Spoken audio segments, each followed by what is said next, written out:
തച്ചോളി തറവാട്ടിനെ പ്രതിനിധീകരിച്ചുകൊണ്ടാണ് ഞങ്ങൾ ഈ ഒരു ചടങ്ങിന് വേണ്ടി ഇവിടെ എത്തിച്ചേർന്നിരിക്കുന്നത്. നമ്മളെ വീട്ടിൽ അതിൻ്റെ ഭാഗമായിട്ട് തലേ ദിവസം ഒരു കലശം നടത്തുന്നതാണ്.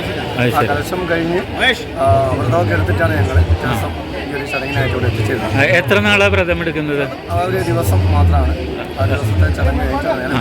അതായത് ആദ്യം കോഴീനെ വയ്ക്കാനുള്ള അവകാശം തച്ചോളി തറവാട്ടിനാണ് അല്ലേ? തച്ചോളി ഉദയൻ്റെ അമ്മേൻ്റെ അകലിപ്പാടുണ്ടായി.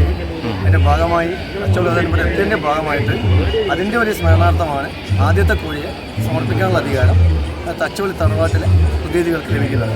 അത് മുടങ്ങാതെ വർഷങ്ങളായിട്ട്, ഞാനിപ്പോൾ എനിക്ക് തോന്നുന്നു 48 വയസ്സായി, എനിക്ക് 40 വർഷമെങ്കിലുമായി ഞാൻ ഈ ചടങ്ങിന്. ശരിക്കും ഈ ഒരു ചടങ്ങിന് എത്ര വർഷത്തെ പഴക്കമുണ്ട്? ശരിക്കും എനിക്ക് തോന്നുന്നു ഒരു 100 വർഷങ്ങൾ പഴക്കം, 120 വർഷത്തിലധികം പഴക്കമുണ്ട്.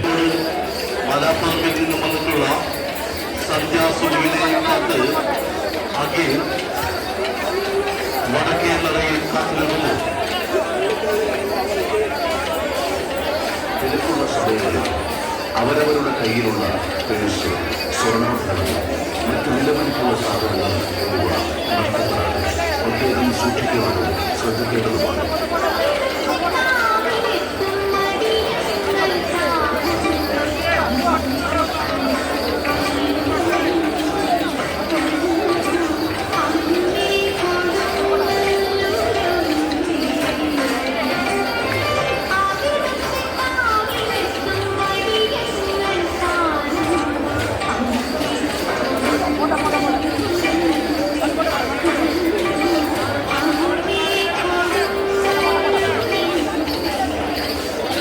സമയങ്ങളിൽ നടപ്പന്തലുകളിൽ കൂട്ടം കൂടി നിൽക്കുന്നത് കൂട്ടം തെറ്റിപ്പോകാതിരിക്കുവാൻ പ്രത്യേകം ശ്രദ്ധിക്കുക.